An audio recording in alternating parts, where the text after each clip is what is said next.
Welcome to the 20th episode of Speaking of Poetry. I'm Rennie McQuilkin, publisher of Antrim House Books, whose authors are featured in this series. And I am delighted to be joined today by Karen Silk.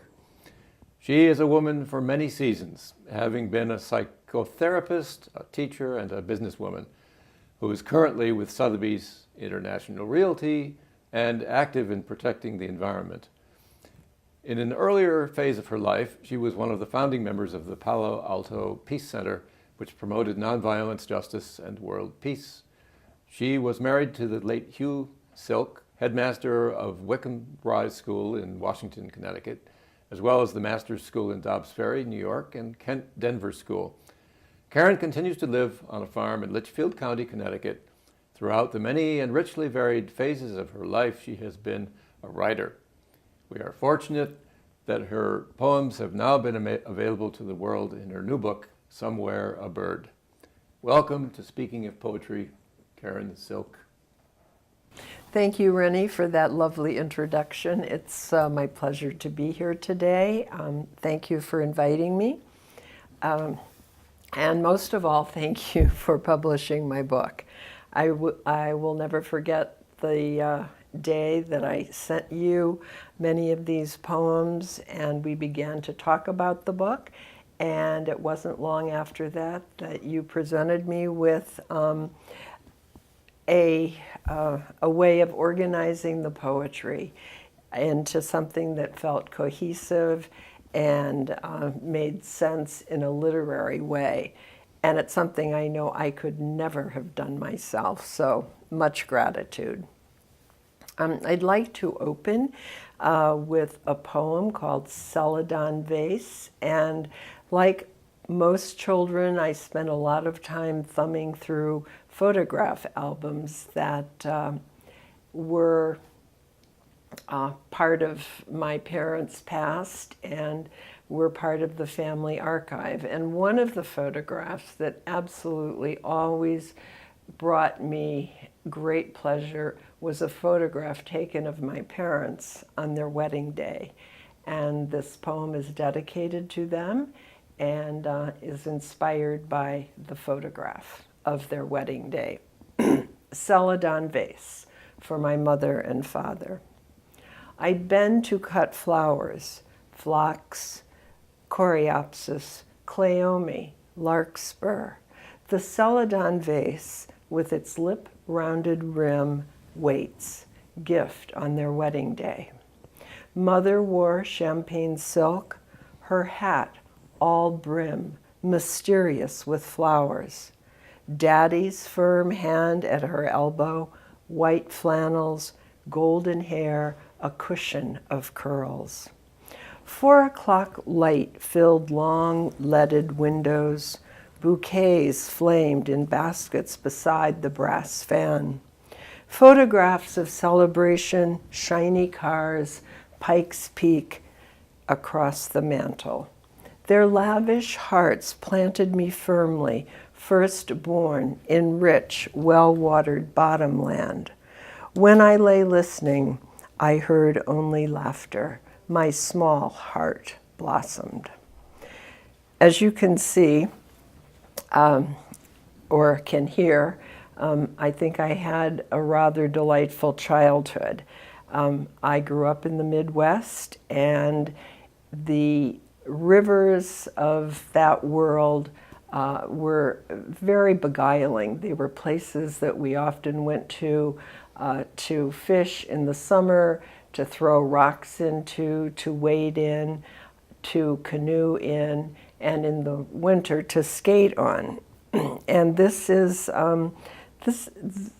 but in spite of all of that, there was always a sense that there was a world beyond. And so I think that desire is what inspired this poem called Flight Pattern.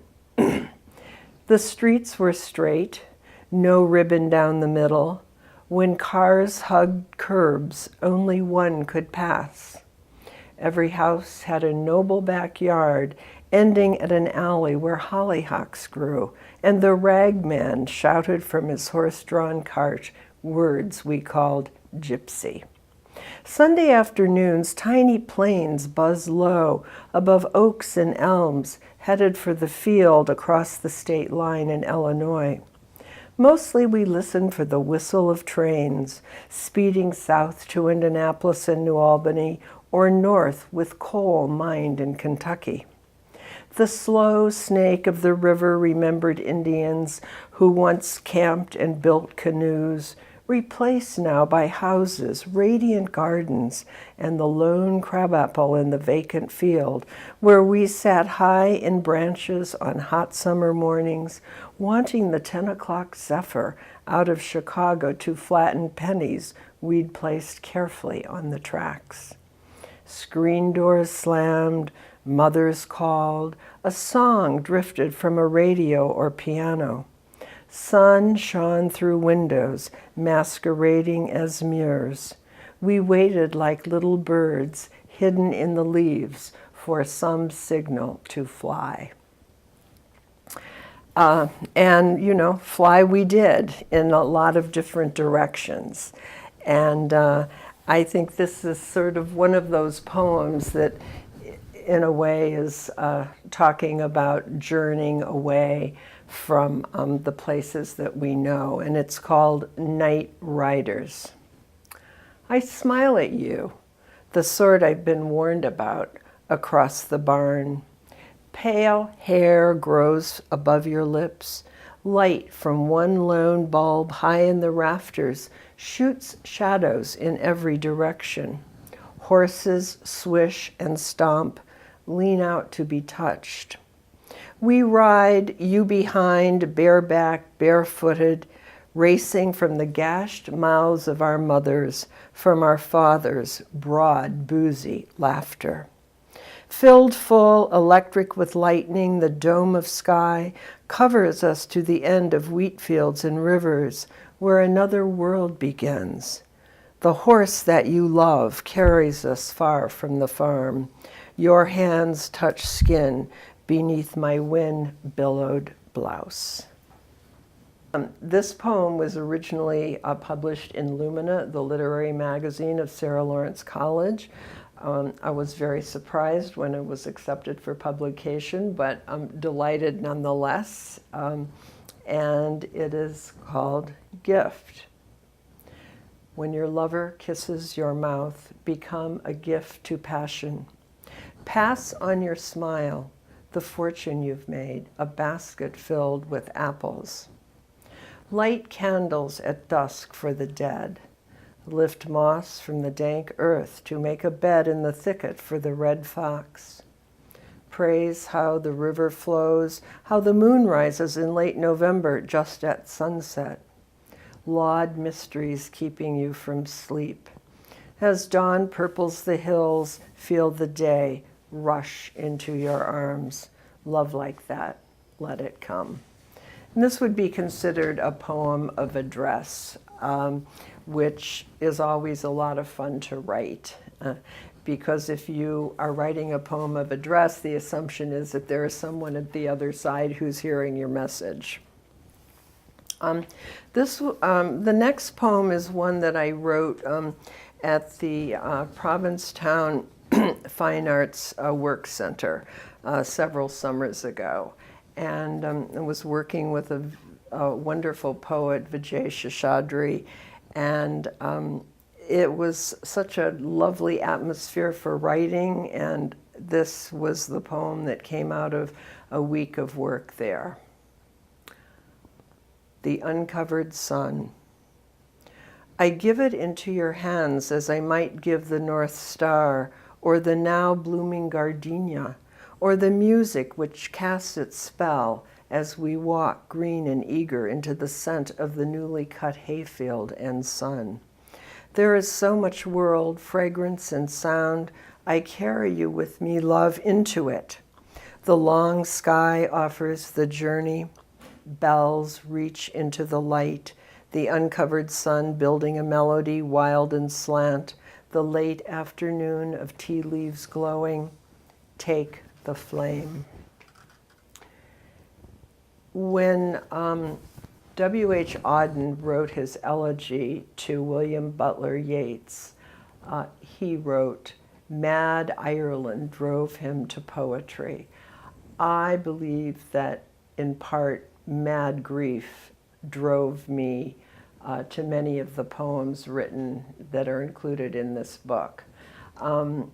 The other wonderful thing that I love keeping in my mind is once Leonard Cohen was asked where his songs came from.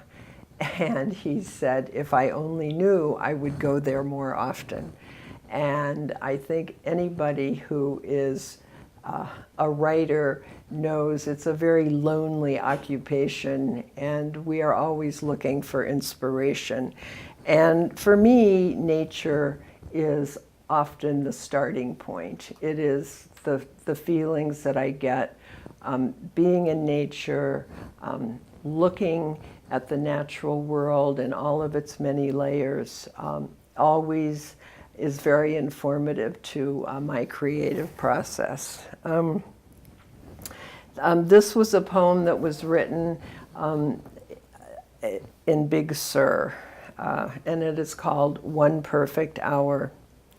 Mountains shoulder into the sea, a hymn of ragged water.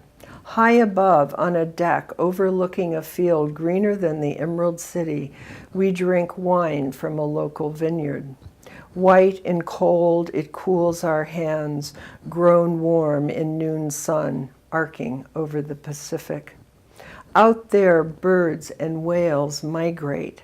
I lean toward you as the shifting shadow of the pepper tree, its glade of air, offers one perfect hour.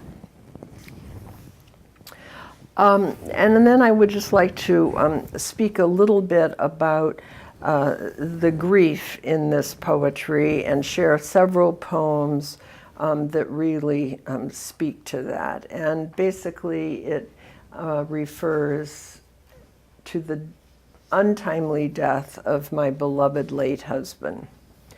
And this is for Hugh. Last Christmas. Across the long pine table, I watch you smile beneath the red paper crown you wear like an English prince, prize in the green polka dot popper we pull inside out. Laughter scatters into corners where sadness dwells. We all wear crowns. Taut skin betrays your skull, a filament of pain in the glitter of your brown eyes. I almost forget I know the space you now fill, radiant and generous.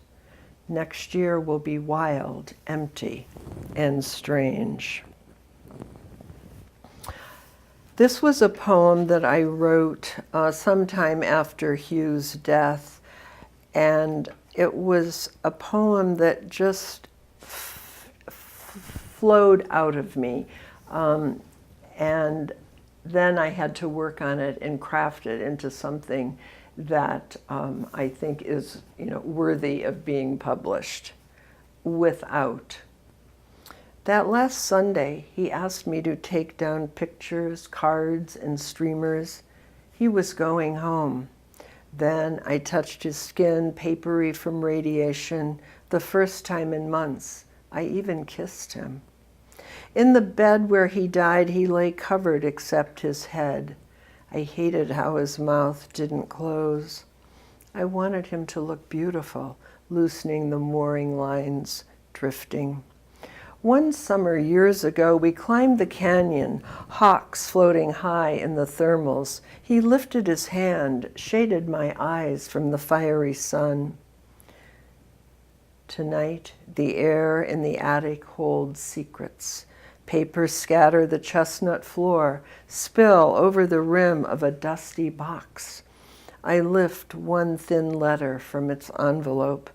It is what he wrote to me the night a starling flew from the linden tree. The next poem was really inspired by a poem that Marie Howe wrote about visiting the grave of her brother Johnny. And it's a very beautiful poem, And as I read it and thought about her journey, I took courage from that and wrote about my own graveside journeys. And it's called Not Once. 5 years on the hill beneath the 100-year-old copper beach, you have watched days rise above your slender grave. Difficult to believe you are contained in airless space, you who filled rooms with laughter and ideas, restless for the world and for me. 7 or 8 times I have lain where you rest, faced stars, the dark sky teeming, alien and vast. Not once have I been brave enough to turn and lie face down against the grass.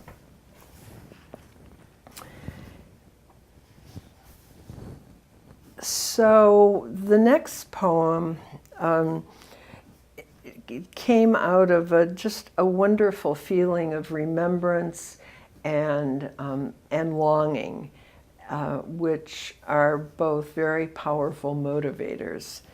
And it's called What We Know.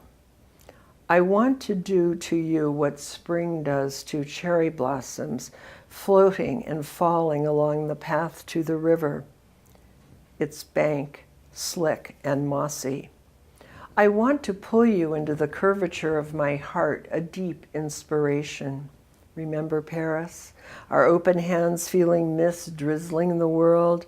Outside our window, how wind fanned wet leaves to the ground in a spiral of glisten and bells muffled by fog. I want you here, even now as the fresh dawn, tulips opening in my hand. And then, just when you think enough, almost enough, I have to say, I think this is a true testament to how my mind works and how my heart works. And it's called And Then Again. Most mornings I awake with courage, which usually vanishes by noon. Then the high sun obliterates all shadow and the winds have died. The village horn sounds lonesome, remnant of the rural life. Afternoon hours settle still over the land and me. As I thumb through a throng of possibilities which tomorrow I may take seriously. As the day begins its burn into evening, I again feel as brave as the warriors who once owned these hills, as bold as the red tail that swoops down for its prey. And then again, I know the boat will be there, its nets in fine repair, oars in well-oiled oarlocks, the water calm as I journey out. And as I said earlier, it was Rennie who put this book into its most wonderful 3-part form. And the third and final section is called And Now This Morning. And it is the sort of the redemptive ongoing arc of hope in this collection. And the first poem in this section is called Tonight. As fire is tamped by damp dune grass, it is my heart that cries enough. Afterwards, spent hours of no apparent consequence, except I am alive. Tonight, I will ride a wave, gain a larger perspective. I am not the roaming surf in search of one more cove or cave or river mouth. I am makeshift, which means small, fragile, mist above a field or ocean, that which is rising. Tonight I will ride a wave. I'm sure many of us have had the experience of walking along a street at night and looking at beautifully lit windows and imagining what's going on inside. And usually we imagine that it's something wonderful. This poem came out of such a journey one evening. walking along the shore in Connecticut, and it's called Imagining Happiness. Say it is light and spare, a room open to the sea, and birds and islands, snow-ringed, floating between water and gray-washed air, streaked with bat-lit blue just under the eyelid of sky. Say it is lined with books, pictures, paintings, this room, open to gathering as I pick up glass and shells splayed upon the sand. Say there is no room, only the dream of a room, this rain-soaked night as I walk along the still street above the headstrong shore, house windows flooded. And of course now it's spring and we're all falling all over ourselves to get into our gardens and push away all the dregs of winter. And who does not remember the first garden? This poem is entitled Eden. Come with me into the garden, see especially the fisted peonies where tiny ants crawl, an opening. And over here, the feathery nepeta attracts butterflies and bees. Earlier crows everywhere. I wonder about the lives of crows, how their intelligent, ambitious hearts get them into paintings, novels, and poems, even the garden at Howard's End, calling from the gatepost to other crows close by in fields. Think about the care and thought it takes to make a garden, about how knowing there are cool pastures of grass and glade beyond, giving added sweetness to the bright scent of a summer morning. How the coyote prowling the meadow with its fierce dream can will the heart to move.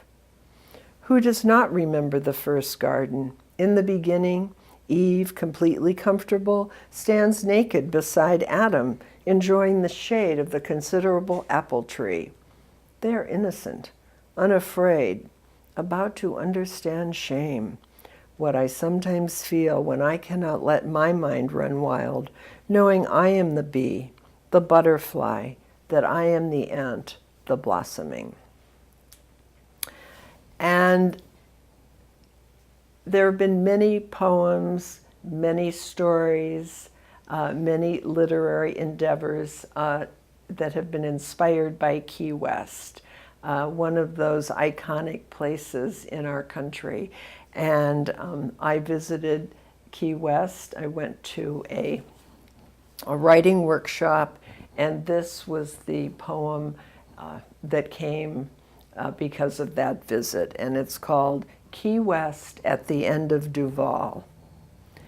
Pale light first, then a thin horizon seam of sun about to break.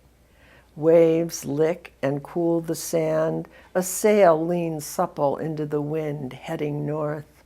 On the balcony, a table set with flowers, ribbons of laughter, and Ella entwine the blue blossoms of the showy jacaranda, the simplicity of one touching another.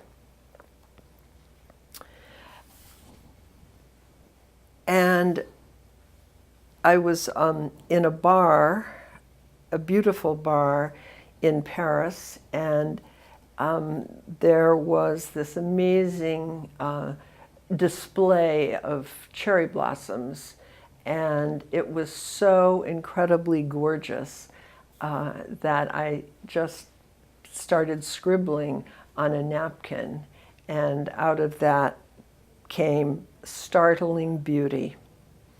Japanese cherry blossoms from the red lacquered vase, in front of the mirror, behind the shiny zinc bar, 5 o'clock ground for blossoms cut early, forced to be ravishing, explode. This poem is the last one in the collection, and it's turned out that at the end of every poetry reading that I've been part of, I have ended up finishing with this poem. And again, it's a poem of address it is saying something directly to the reader, and it was inspired in part by one of Stanley Kunitz's most beautiful poems about not being finished, not being done. And it is called "And Now This Morning." This is our world, as exotic and graceful as the dragonfly who lives with dignity completely itself. And now this morning geese press south, giving voice to their journey. They are never finished. May that be our fate, all of us never finished. Another season of Thanksgiving above the hills, dazzling as heaven. I admire each dawn, high noon, and sunset above these waters as our ancestors did, keeping faith with the evening star and every bird and all the grasses and every fish and every shining tree. Thank you.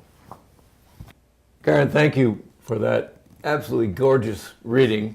To use your own words, I laud the mysteries in your words. They are wild and slant. I might call them gypsy. Thank you so much.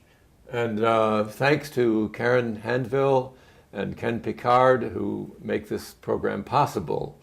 If you would like to learn more about Karen Silk and read samples of her work, please visit the Antrim House website, antrimhousebooks.com. You may also be interested in other Antrim House poets whose lives and works are described on the website. Goodbye until we meet again next month for the 21st installment of Speaking of Poetry.